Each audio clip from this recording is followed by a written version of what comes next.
안녕하세요. 올해로 결혼 21년 차를 맞는 40대 후반의 여자입니다. 너무나도 갑작스럽게 시어머니를 모시고 살게 될 뻔한 이야기를 하려고 이렇게 찾아왔어요. 결혼 전에는 그래도 나름 알아주는 회사를 다니고 있었어요. 경력을 유지하고 싶었다 보니 결혼 후 첫째 태어났을 때는 친정어머니와 시어머니께 아이를 맡기고 계속 출근을 했죠.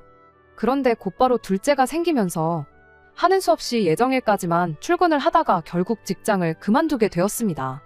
두 분께 아이 둘을 동시에 맡기자니 그게 조금 그렇더라고요. 게다가 당시 저희 집이 친정이나 시댁에서도 거리가 꽤나 먼 편이었거든요. 출근길에 아이를 맡기고 가는 것도 여의치 않은 상황이었고요. 두 분이 대중교통 타고 저희 집까지 오셨는데 그것만으로도 체력적으로 버거워하셨는데 애가 둘이 돼버렸으니 더 이상 부탁을 드리기 뭐한 상황이었어요. 결국 제가 직장을 그만두고 육아에 집중하기로 했죠. 아이들이 커가는 모습을 보는 건 행복했지만 여지껏 쌓아놓은 경력을 포기한 건 많이 아쉬웠어요. 그러다 아이들 둘 다 중학교 들어가면서 애들 학원 다니고 그렇게 되니 시간적인 여유가 많이 생기더라고요. 그래서 그때부터 다시 일을 시작해야겠다 결심을 했습니다. 사실 저금도 많았던 데다가 남편 외벌이로 먹고 사는데 아무 지장 없을 정도였고 남편 또한 뭘 이제 와서 몸 힘들게 다시 취직이냐고 하기도 했었어요. 그래도 사람 일이 어떻게 될지 모르는 거잖아요. 아직 한참 먼 미래의 이야기 같긴 하지만 애들 둘 다 시집장가 보낼 때 단돈 10,000원이라도 더 보태주고 싶은 부모 마음도 한몫했고요. 새 직장을 구하면서 경력을 살리면 참 좋겠다 싶었지만 사실 경력 끊긴 지가 10년도 더 넘은 이야기인데 쉬운 게 아니더라고요. 강산이 변할 만큼의 세월인데 내가 사장이라도 나를 안 뽑겠구나 생각하니 그렇게 아쉽지는 않았습니다. 그래서 되는 대로 일단 집 근처에 있는 마트 시식 코너에서 일을 시작했는데 저희 언니가 그런 저를 안쓰럽게 생각했나 봐요. 언니랑 형부가 사업을 하고 있었는데 마침 일손이 부족한 참이었다고 저보고 같이 일하지 않겠냐고 물어왔어요. 사실 언니네가 하는 사업이 일손이 많이 필요한 사업은 아니거든요. 원래도 언니랑 형부 둘이서 꾸려나가고 있기도 했고 말이죠. 저를 위해 억지로 자리를 마련해 준 거다 보니 없는 눈치가 다 보였어요. 그래도 마트에서 일하는 것보다야 사무실에서 일하고 있으면 저한테 다른 기회가 오진 않을까 하는 생각에 염치불구하고 같이 일을 하기로 했습니다. 물론 없어도 되는 자리를 만들어준 거나 마찬가지다 보니 그리고 언니네가 영세하는 작은 사업체다 보니 월급이 높은 편은 아니었어요. 그래도 제 경험을 바탕으로 이것저것 시도해 본 결과 제 밥값 정도는 할 수 있을 만큼 언니네 사업이 전보다 더 잘 굴러가기 시작했습니다. 물론 거기까지 오는데 몇 년이나 걸리긴 했지만 이렇게 다시 일을 할 수 있다는 게 참 좋았어요. 그런데 올해 초에 난데없이 남편이 저한테 직장을 그만두면 어떻겠냐고 물어왔어요. 그때까지는 남편이 왜 그런 말을 꺼냈는지 그 이유를 몰랐습니다. 왜냐고 물었더니 그냥 당신 나이 먹고 고생하는 것 같아 보여서 안쓰럽다는 대답을 했어요. 자기 친구들 마누라 보면 어디 놀러 다니기 바쁜데 자기 벌이가 친구들에 비해서 절대 모자라는 게 아닌데 괜히 마누라 고생시키고 있는 것 같아서 마음이 안 좋다나요.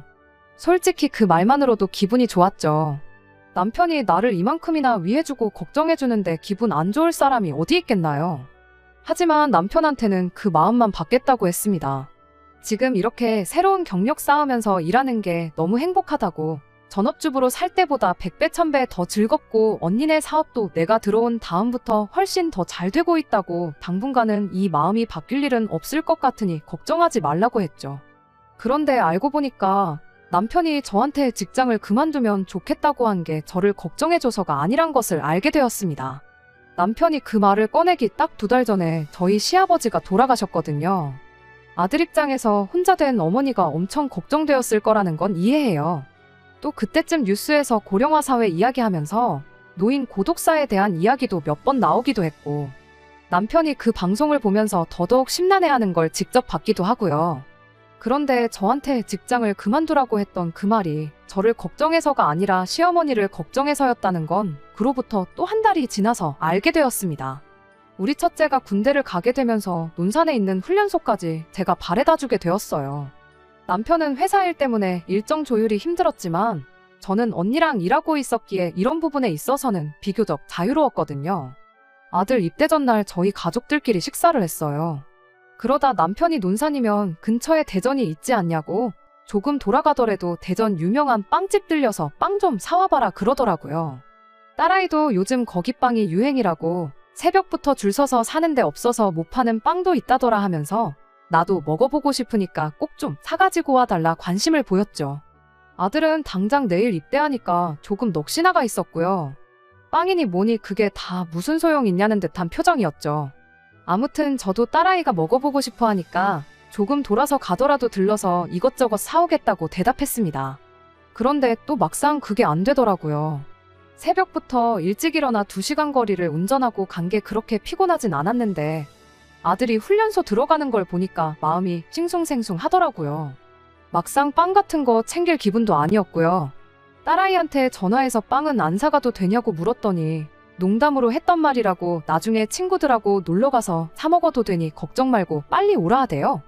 빵 이야기는 딸아이보다 남편이 먼저 꺼낸 말이긴 했지만 남편이야 당연히 내 기분을 이해해주겠거니 생각해서 연락도 안 했어요.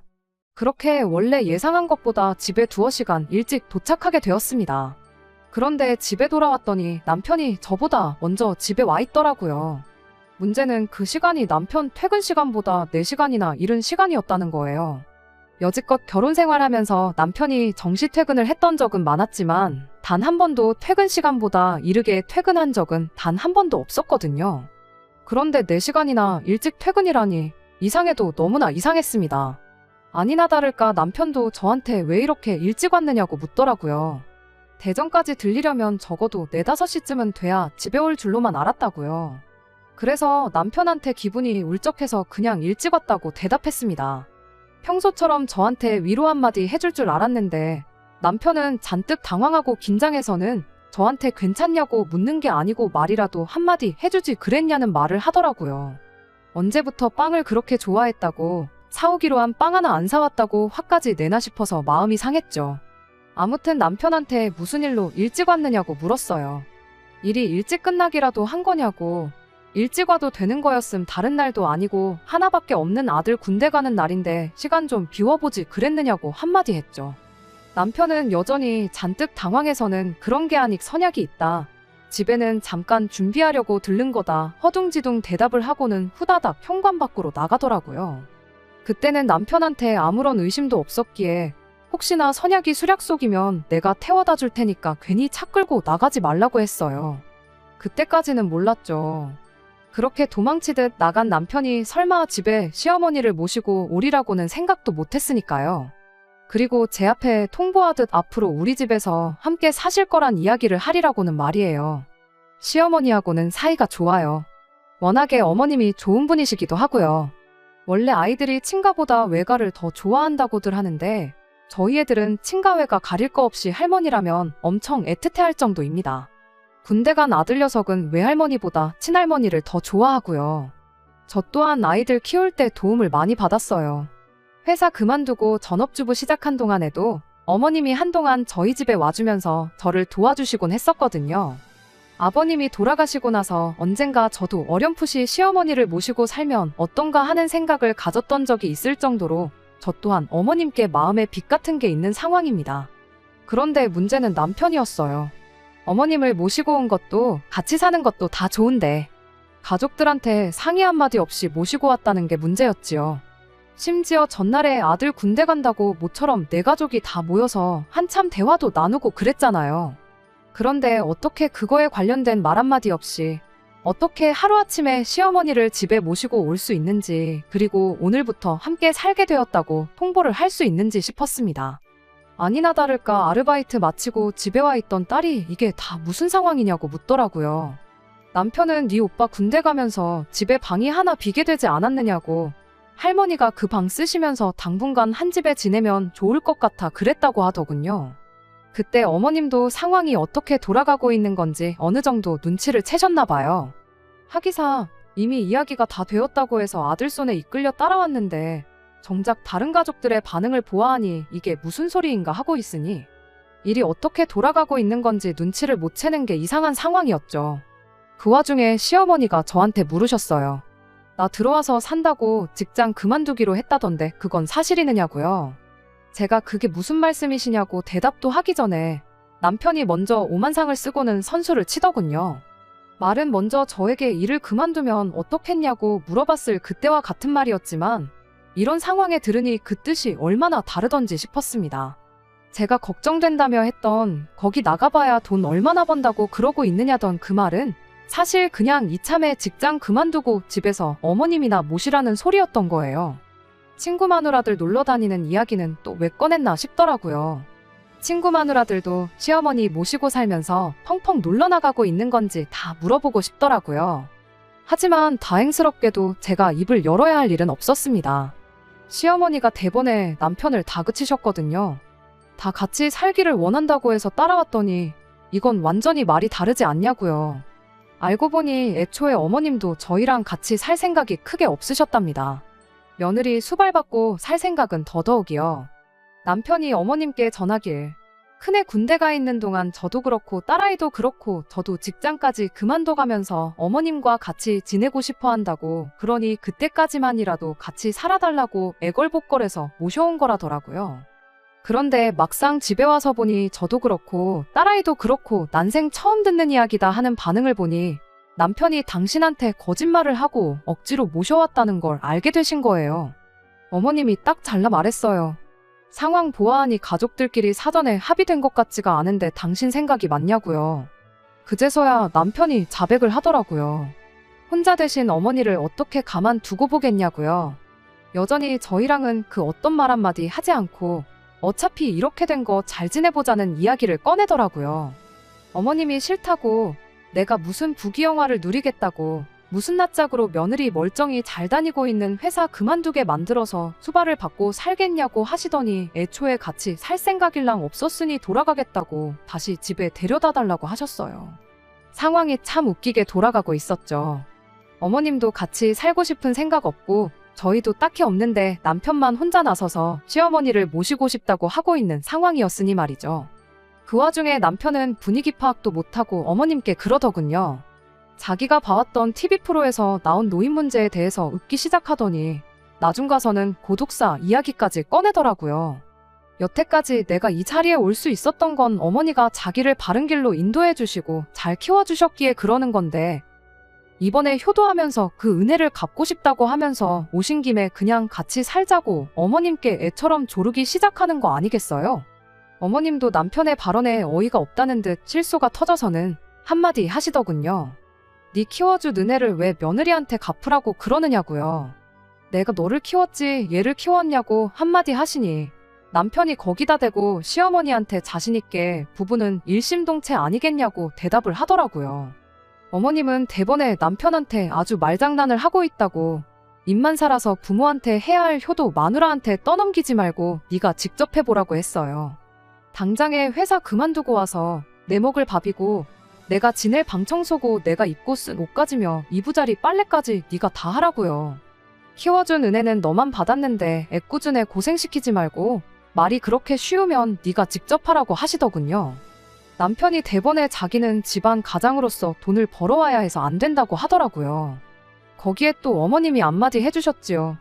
네 아빠 죽으면서 남기고 간 돈도 꽤 되고 죽기 전에 모아놓은 것도 상당하다고요.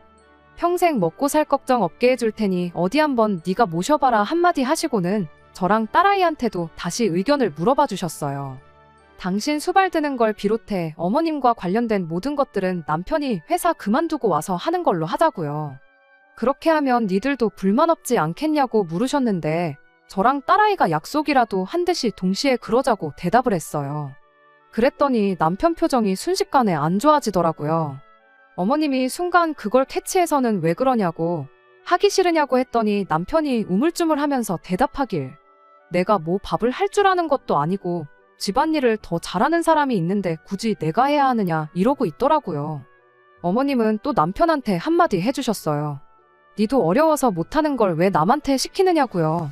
니가 진짜 이 애미가 걱정돼서 모시고 살고 싶걸랑 직접 모실 자신 있을 때 와서 같이 살자고 하라 하셨어요. 오늘은 이미 시간이 늦었으니 하루는 자고 가겠는데 내일 날 박는 대로 집에 돌아가겠다 하셨고요. 그날은 같이 외식을 했는데 남편 말 한마디 못하고 있는 꼴을 보니까 어머님 덕분에 속이 다 후련하더라고요. 아침 받자마자 어머님 댁까지 제가 모셔다 드렸어요. 어차피 직장까지 방향이 비슷해서 어려울 게 없었습니다. 어머님이 저한테 대뜸 사과부터 하시더라고요. 자식 교육 똑바로 못 시켜서 미안하다고요. 어머님께 그게 무슨 사과까지 하실 일이라고 그러시냐고 손사래를 쳤지요. 오히려 제가 먼저 모시고 살자고 말을 꺼내지 못해서 죄송하다 했어요. 어머님은 같이 살면 불편해서 내가 4명에 못 산다고, 천수 누리고 살고 싶으니 합가하자는 말 일랑 절대 꺼내지 말아달라고 또 한마디 하셨네요. 그리고 아무리 남편한테 그렇게 호되게 하시긴 했어도 아들 걱정이 되긴 하셨나 봐요. 저런 놈이라도 너무 미워하지 말고 밥도 잘 챙겨주고 하라고요. 그 나이에 이혼당하면 지만 손해인 걸 아직도 모르는지 싶다고. 그리고 이제야 남편 뒷바라지 해주는 거 끝이 났는데 아들 뒷바라지 해주면서 살고 싶은 생각일랑 전혀 없으니 혹시나 이걸 이유로 이혼해서 내 품에 아들 돌려주는 일이 없었으면 좋겠다고 이야기하시대요. 어머님 모셔다 드리러 가는 길에 둘이서 얼마나 깔깔거리며 웃었는지 몰라요. 아무튼 이렇게 난데없이 팔자에도 없던 시집살이를 할 뻔했다가 하루 만에 없던 일이 되고야 말았네요. 남편도 그 후로는 어머님 모시고 살자는 이야기는 쏙 들어갔고요. 남편이 가족들과 상의 한마디 없이, 그리고 저보고 회사 그만두고 어머님 모시라고 하는 게 반감이 생겼기에 그랬던 거지, 생각해보니 어머님이 걱정되기는 저도 똑같은 마음이었어요.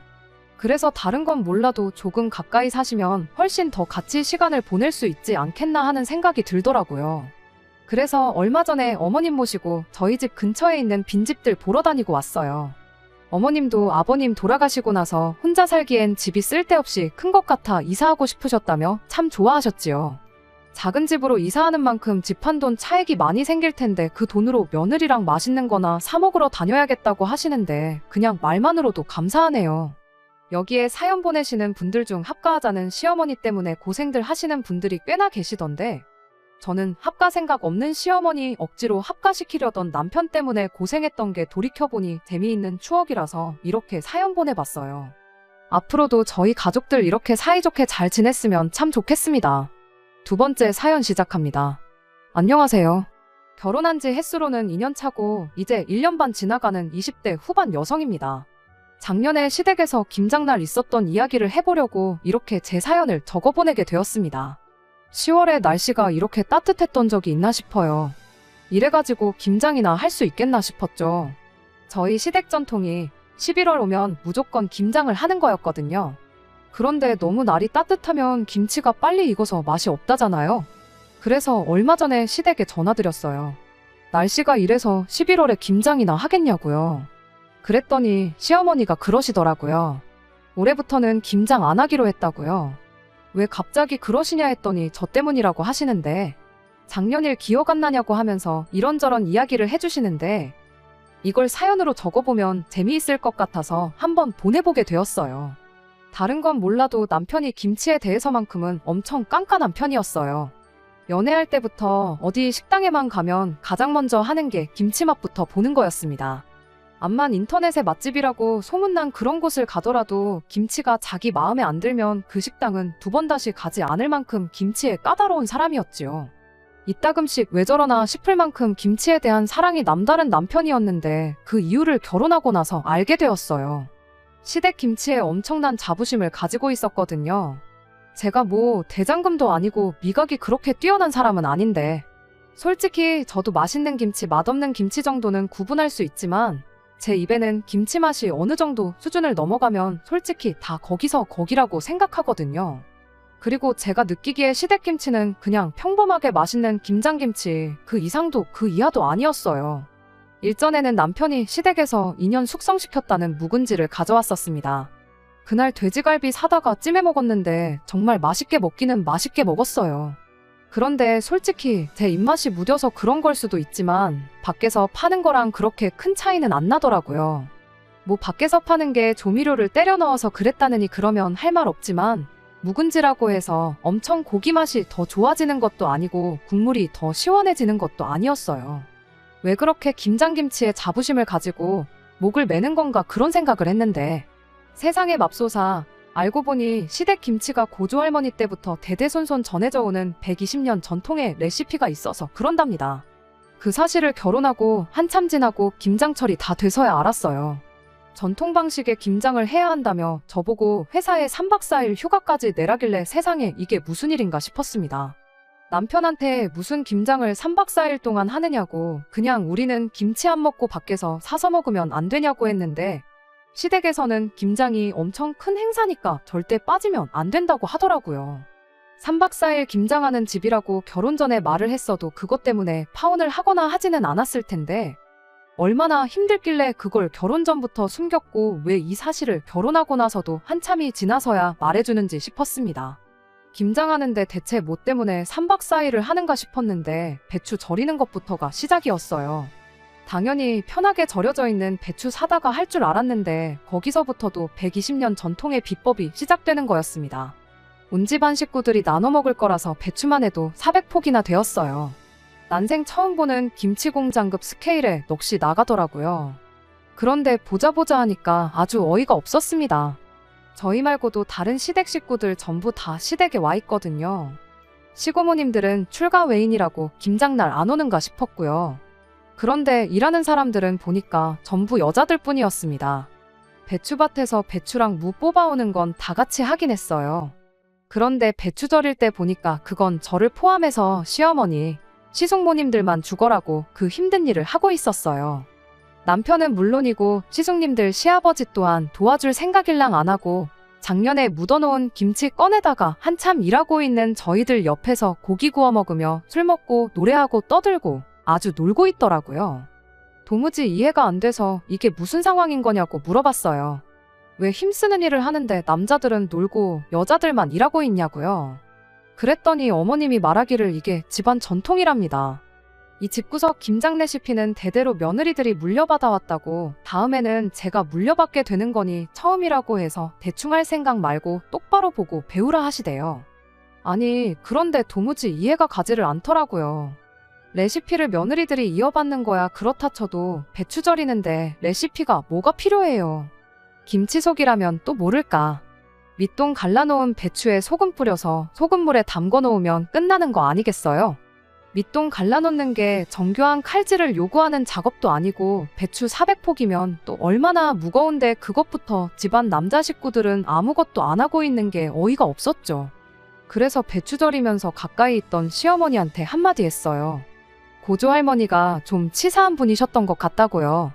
아들 자식들 김장날 고생하는 꼴이 보기 싫어서 4대에 걸쳐 내려오게 만든 그 소중한 김장 비법을 며느리한테만 물려주신 거 아니겠냐고요. 그런데 그거 생각 잘못하신 거라고 사실 비법은 며느리가 아니라 자식들한테 물려주셨어야 했다고 했습니다. 어머님이 그게 무슨 소리냐고 하시길래 막말로 그렇지 않냐고. 시고모님들이야 출가 외인이니까 남 취급한다고 쳐도 며느리 또한 사실상 이혼하면 남이 되는 거 아니냐고. 당연히 비법은 아들한테 물려줬어야지. 왜 그걸 며느리한테 물려주기로 정한 건지 이해가 가질 않는다 했습니다. 막말로 이 집안의 며느리는 저 하나밖에 없지 않냐고요.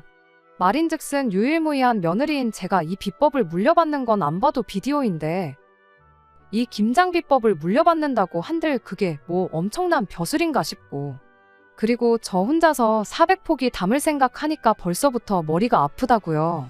김장 비법만 전수받아서 이혼해버리면 120년 동안 내려온 전통의 비법이 유실되는 건 한순간이 아니겠냐고 했죠.